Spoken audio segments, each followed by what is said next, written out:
Last year, dahil nga video, November 19, 2023. So, nangadto minute team sa Filipino store. Ang name niya is Island Pacific Seafood Market. So, daghan kay siyang mga display daan ni mga fruits, dinay siya mga cheese curls, mga chips. Dinagkuha si team aning isa, dinasab siya champurado daan ni. Unya, daan ni sa unahan, naasab lain-lain naka-display. Dayon, french fries.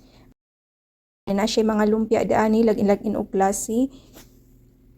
Unya, naasab siya mga rice. Daghan sab siyang rice nga lain-lain sab og klase.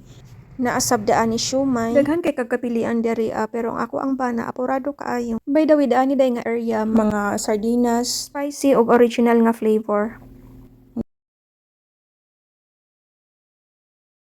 Laing klase sa noodles nga imo ang gusto, pili lang ka kung sa imo ang gusto. Mga dilata, na mga corned beef, spam, na sausage, and then naasab siya pulburon dani ako ang paborito nga Goldilocks. Na isda, and then kani siya longganisa.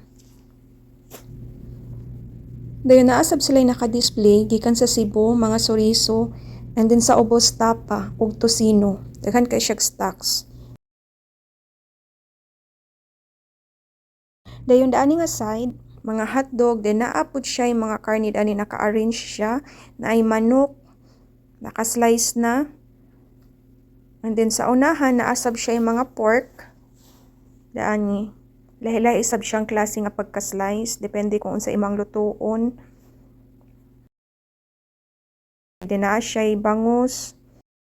Unya naapod siya mga ketchup. Naasab sila naka-display dari Mang Tomas. Di man gid kompleto pero ma-feel gid nimo nga murag naara ka sa Pinas. Naapod siya puto daani, cassava cake, nya kutsinta. Naay nangka daani pero not sure kung tamis ba ni siya. Di naapoy kalabasa. Nianhi ko daani nga area kay nangita kog lumpia wrapper. Nagluto magud minute team og lumpia. Unya namili ko daani kung unsay maayo daani para i-wrap sa lumpia. Nya ko kasabot sa ilang mga naka-display daani. First time pag yun ako daani, so nangapa pag yun ko kung say mga maayong klase sa lumpia. Kay lahi ra jud ang Pinas kumpara sa akong naa na kadinhi sa laing nasod. Naasab dai sila daani mga bihon lain-laing klase.